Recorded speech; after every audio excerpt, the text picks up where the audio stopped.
Hello everyone, this is part 5 of class 10th history chapter 3, the making of a global world, the interwar economy। तो देखो first world war ना mainly Europe में लड़ी गई है, लेकिन इसका जो इम्पैक्ट है ना ये पूरे वर्ल्ड पे देखा जा सकता है। तो फर्स्ट वर्ल्ड वॉर के कारण ना 20th सेंचुरी का जो फर्स्ट हाफ था ये क्राइसिस में चला गया था और इसको ओवरकम करने के लिए लगभग 3 दशकों का समय लगा था। और तो ये जो पीरियड था ना, तो इस पीरियड में वर्ल्ड ने इकोनॉमिक और पॉलिटिकल इंस्टेबिलिटी बहुत देखी और साथ ही साथ एक भयावह वॉर भी देखी है। War time transformations. जो फर्स्ट वर्ल्ड वॉर थी ना, ये दो पावर ब्लॉक्स के बीच में लड़ी गई थी। एक साइड पर तो थे अलाइज। अलाइज कौन थे? ब्रिटेन, फ्रांस, रशिया और इनको बाद में यूएस ने भी ज्वाइन कर लिया था। और दूसरी साइड थे central powers, Germany, Austria Hungary और ओटोमन टर्की। तो देखो जब वॉर अगस्त 1914 में स्टार्ट हुई थी तो काफी गवर्नमेंट्स ने सोचा था कि ये क्रिसमस तक खत्म हो जाएंगी, लेकिन फिर वॉर ना देखो 4 साल तक चल गई। 1914 में स्टार्ट होकर ये 4 साल तक चल गई। तो फर्स्ट वर्ल्ड वॉर ना ऐसी वॉर थी जो पहले कभी नहीं हुई। तो इसमें जो वर्ल्ड के लीडिंग इंडस्ट्रियल नेशंस थे ना वो इन्वॉल्व थे। तो ये मॉडर्न इंडस्ट्री के कारण जो इनको पावर मिल जाती थी, मतलब मॉडर्न इंडस्ट्री की पावर यूज करके ये अपने एनिमीज को ना ग्रेटेस्ट पॉसिबल डिस्ट्रक्शन, मतलब जितना ज्यादा नुकसान हो सके उतना पहुंचा दे, ऐसी कोशिश करते थे। तो इसीलिए ना ये वॉर जो है ये फर्स्ट मॉडर्न इंडस्ट्रियल वॉर है। तो इसमें ना हम machine guns, tanks, aircraft, chemical weapons, इन सब चीजों का यूज देखते हैं, काफी मैसिव स्केल पे हुआ है। तो ये सब जो है ये ना मॉडर्न लार्ज स्केल इंडस्ट्री जो है उसके प्रोडक्ट्स है। और ये उस टाइम पर काफी यूज भी हुए थे। तो वॉर को लड़ने के लिए ना काफी मिलियंस ऑफ सोल्जर्स, मतलब कई लाखों में सोल्जर्स को रिक्रूट करना पड़ा था पूरी दुनिया से। और इनको हमेशा लार्ज शिप्स या ट्रेन में ट्रेवल कराते थे। इसमें डेथ भी काफी ज्यादा लोगों की हुई थी, लगभग 9 मिलियन लोग, मतलब 90 लाख लोग मर गए थे लगभग, और 20 मिलियन इंजर्ड, मतलब 2 करोड़ से ज्यादा इंजरीज थी। तो इनमें से जो काफी जो लोग अपाहिज हो गए थे या फिर मारे गए थे ना, वो मेन थे, वर्किंग एज के मेन थे। तो इन डेथ्स के कारण या इंजरीज के कारण ना जो एबल बॉडीड वर्क फोर्स थी, मतलब सही शरीर वाली वर्क फोर्स थी ना यूरोप की, वो कम हो गई थी। तो क्योंकि अब फैमिली के अंदर भी कम मैन है, तो हाउस होल्ड इनकम्स भी है ना वो वॉर के बाद डिक्लाइन हुई थी, मतलब घटी थी। तो वॉर के टाइम में ना इंडस्ट्रीज जो जो है उनको रीस्ट्रक्चर कर दिया गया था ताकि वो वॉर रिलेटेड गुड्स को प्रोड्यूस कर सके, जो वॉर में चाहिए, जैसे गोला बारूद वगैरह उन सबको प्रोड्यूस कर सके। तो पूरी की पूरी जो सोसाइटीज थी ना वो भी रीऑर्गेनाइज कर दी गई थी वॉर के लिए, क्योंकि देखो मैन तो बैटल के लिए चले गए थे, इसीलिए विमेन आ गई थी जॉब्स करने के लिए। तो जो जॉब्स पहले मैन करते थे अब वो जॉब्स विमेन कर रही है। तो इस वॉर के कारण ना जो इकोनॉमिक लिंक्स थे ना वर्ल्ड की लार्जेस्ट इकोनॉमिक पावर्स के बीच में, तो ये भी टूट गए थे। तो अब ये एक दूसरे से ही कि तुमको मेरा ये चुकाना है या तुम मेरा ये चुका दो, इस तरह की बातों के लिए लड़ रहे थे। तो इसीलिए देखो ब्रिटेन ने ना काफी सारा पैसा यूएस बैंक से बोरो किया हुआ था और यूएस पब्लिक से भी बोरो किया हुआ था। तो इसीलिए वॉर ने ना यूएस को इंटरनेशनल डेप्टर, मतलब सबसे पैसा लेने वाला, इंटरनेशनल डेप्टर से इंटरनेशनल क्रेडिटर बना दिया था, मतलब सबको पैसा देने वाला।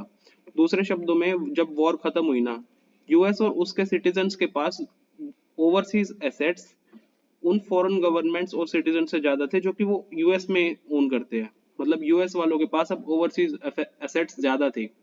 Post war recovery. तो देखो पोस्ट वॉर इकोनॉमिक रिकवरी मतलब कि वॉर के बाद की इकोनॉमिक रिकवरी ये काफी मुश्किल से हुई है। ब्रिटेन जो कि देखो वर्ल्ड की लीडिंग इकोनॉमी थी वॉर से पहले के टाइम में, तो इसको भी एक बहुत लंबा क्राइसिस झेलना पड़ा है। तो देखो ब्रिटेन जो है वो वॉर में पहले ही उलझा पड़ा था। तो इस समय पर ना इंडस्ट्रीज जो है वो इंडिया और जापान में डेवलप हो रही थी। तो वॉर के बाद ब्रिटेन को ना जो उसकी पहले से डोमिनेंस की पोजीशन थी ना इंडियन मार्केट में, उसको भी रिकैप्चर करना मुश्किल हो गया था, और साथ ही साथ जापान से इंटरनेशनली कम्पीट करना भी मुश्किल हो गया था। साथ ही साथ देखो वॉर एक्सपेंडिचर्स, मतलब वॉर में जो खर्चा हुआ है उसको फाइनेंस करने के लिए ब्रिटेन ने बहुत ज्यादा अमाउंट यूएस से भी ले लिया था। तो इसका मतलब जब वॉर खत्म होगी तो ब्रिटेन के ऊपर एक और बर्डन होएगा इस एक्सटर्नल डेब्ट का। तो इस ये वॉर जो है ना इसके कारण एक इकोनॉमिक बूम भी आया था, मतलब कि डिमांड में, प्रोडक्शन में, एम्प्लॉयमेंट में, हर चीज में, मतलब डिमांड बढ़ी थी इन सब चीजों की। तो जब लेकिन ये वॉर खत्म हुई तो वॉर बूम भी खत्म हो गया साथ ही साथ। तो प्रोडक्शन भी घट गई और अनएम्प्लॉयमेंट बढ़ गई थी बहुत ज्यादा, अब लोगों के पास काम नहीं था। तो सेम टाइम पर देखो गवर्नमेंट ने देखो जो वॉर एक्सपेंडिचर्स हुए थे, मतलब वॉर में जो खर्चा हुआ था इसको भी कम किया, क्योंकि अब ये शांति का समय है, नेशंस अपना कुछ कमा रहे हैं, तो उसके साथ थोड़ा सा वॉर एक्सपेंडिचर्स को कम ही कर देना ठीक रहता है। तो इन सभी डेवलपमेंट्स के साथ ना काफी ह्यूज लॉस हुआ था, मतलब ये जो चीजें हो रही थी ना इसके कारण काफी ह्यूज जॉब लॉस हुआ था। तो 1921 में जो हर 5 ब्रिटिश वर्कर्स में से एक एक के पास काम नहीं था। साथ ही साथ देखो एनजाइटी और अनसर्टेनिटी, जो कि काम मिलेगा या नहीं मिलेगा, ये तो वॉर के बाद चलता ही रहता था इस तरह का काम तो। और जो काफी एग्रीकल्चरल इकोनॉमीज थी ना, वो भी क्राइसिस में आ गई थी। अब देखो, अब वीट प्रोड्यूसर्स के केस से हम समझते हैं, वॉर से पहले ईस्टर्न यूरोप का जो एरिया है ना, वहां पर बहुत ज्यादा वीट सप्लाई होती थी। वॉर से पहले ईस्टर्न यूरोप जो है वो सब वीट का सप्लायर था पूरी दुनिया की मार्केट के लिए, होल होल मार्केट के, वर्ल्ड मार्केट के लिए। तो जब जब देखो वॉर के टाइम पर ये सप्लाई डिसरप्ट हो गई थी, तो कनाडा में, अमेरिका में, ऑस्ट्रेलिया में वीट प्रोडक्शन बहुत ज्यादा बढ़ी भी। लेकिन जब वॉर खत्म हो गई तो ईस्टर्न यूरोप में फिर से वीट प्रोडक्शन होने लगी। तो इसके कारण वीट आउटपुट में ना एक भरमार हो गई थी, अब बहुत ज्यादा वीट हो गया था। तो ग्रेन के प्राइसेस गिर गए, रूरल इनकम्स भी इसके कारण कम हो गई, और फार्मर्स जो है उनका उनका डेप्थ बढ़ता ही रहा, कर्जे में आ गए। Rise of mass production and consumption. तो देखो यूएस में ना रिकवरी थोड़ी तेज हुई है दूसरों के मुकाबले। हमने देखा है कि कैसे वॉर जो है, वॉर के कारण यूएस की इकोनॉमी बढ़ी है। तो जब इकोनॉमिक ट्रबल के जो टाइम था ना वॉर का, उसके कुछ समय के बाद यूएस इकोनॉमी ने ना एक अच्छी ग्रोथ लिया अपनी 1920s तक। एक इसका फीचर एक इसका इम्पोर्टेंट फीचर ये था यूएस इकोनॉमी का कि 1920s तक ना मास प्रोडक्शन करने लग गया था यूएस बहुत ही। तो मास प्रोडक्शन देखो लेट 19 सेंचुरी में स्टार्ट हो गया था, लेकिन 1920 में तो ये कैरेक्टरिस्टिक फीचर ही बन गया था इंडस्ट्रियल प्रोडक्शन का यूएस में। मतलब अब तो मास प्रोडक्शन होती थी उधर। तो एक काफी मतलब वेल नोन पायनियर हुए मास प्रोडक्शन के कार मैन्युफैक्चरर हेनरी फोर्ड, मतलब हेनरी फोर्ड हुए एक। तो इन्होंने ना जो शिकागो स्लॉटर हाउस था, स्लॉटर हाउस मतलब जहाँ पर ना जो स्लॉटर्ड एनिमल्स, काटे हुए एनिमल्स होते हैं ना, इनको बचर्स लोग मतलब कसाई उठाकर ले जाते थे जब भी कन्वेयर बेल्ट से नीचे आते थे ये एनिमल्स तभी। तो इन्होंने क्या किया, इन्होंने शिकागो का एक स्लॉटर हाउस अडॉप्ट कर लिया, असेंबली लाइन अडॉप्ट कर ली थी शिकागो के स्लॉटर हाउस की। तो इन्होंने इसको इधर देखो अपना नया कार प्लांट बना दिया डेट्रॉइट में। तो इनको ऐसा लगा कि ये जो असेंबली लाइन मेथड है ना, इसके कारण फास्ट फास्ट भी और सस्ते रेट पर भी वो व्हीकल्स को प्रोड्यूस कर पाएंगे। अभी आप आगे पढ़ोगे ना, आप असेंबली लाइन मेथड को समझते जाओगे। तो असेंबली लाइन में क्या होता था, असेंबली लाइन के कारण ना वर्कर्स मजबूर हो गए थे कि वो एक सिंगल टास्क को मैकेनिकली भी, मतलब जो वो काम करते हो उसको कंटिन्यूअसली करते रहे। जैसे कि उन्हें कार का एक पर्टिकुलर पुर्जा फिट करना हो, तो कन्वेयर बेल्ट पे वो काम आता जाएगा, सामान आता जाएगा, तो उनको कन्वेयर बेल्ट की स्पीड के हिसाब से जल्दी जल्दी काम करना पड़ेगा।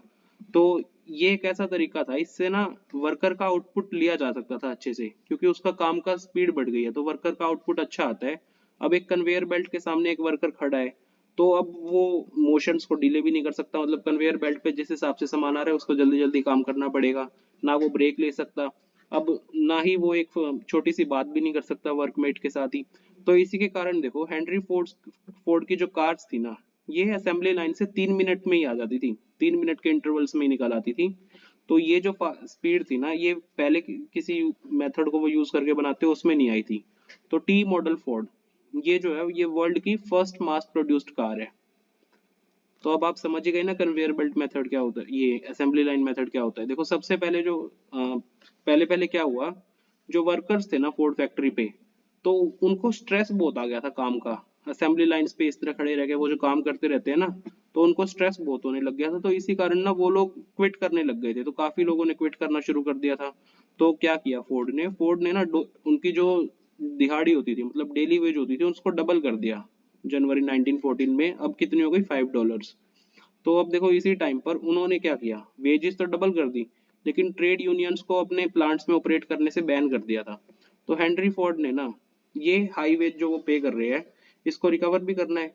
तो वो क्या करते थे, वो जो प्रोडक्शन लाइन है ना उसको बार बार स्पीड अप कर देते थे, और तो फिर वर्कर्स को और ज्यादा काम करना पड़ता था, तो और हार्ड वर्क करना पड़ता था। तो इतना उन्होंने ये सब किया कि उन्होंने ना जो अपना डिसीजन था ना कि वेज को डबल कर देना है, इसको बल्कि बेस्ट कॉस्ट कटिंग डिसीजन बताया, क्योंकि अब इससे आउटपुट बल्कि ज्यादा निकल रहा है उन वर्कर्स से। तो उन्होंने इसको बेस्ट कॉस्ट कटिंग डिसीजन बताया। तो फोर्डिस्ट इंडस्ट्रियल प्रैक्टिसेस जो थी ना, ये मतलब जो फोर्ड की इंडस्ट्रियल प्रैक्टिसेस थी, ये यूएस में फैलने लग गई थी। तो अब इसको देखो यूरोप में भी 1920s में बहुत कॉपी करने लग गए थे। तो मास प्रोडक्शन के कारण ना कॉस्ट भी कम हो जाती थी, और इंजीनियर गुड्स जो होते थे उनके प्राइसेस भी कम हो जाते थे। अब इन वर्कर्स जो है उनकी तो वेजेस हायर हो गई, मतलब बढ़ गई वर्कर्स की वेजेस। तो अब वर्कर्स जो है ना, ये कुछ कंज्यूमर गुड्स जैसे कि कार्स, अब इनको भी खरीद सकते हैं। तो कार प्रोडक्शन जो है ना वो यूएस में बहुत ज्यादा बढ़ी है। 1919 में 2 मिलियन थी, और 1929 में कितनी थी 5 मिलियन। तो इस तरह से कार प्रोडक्शन बहुत बढ़ी है यूएस में।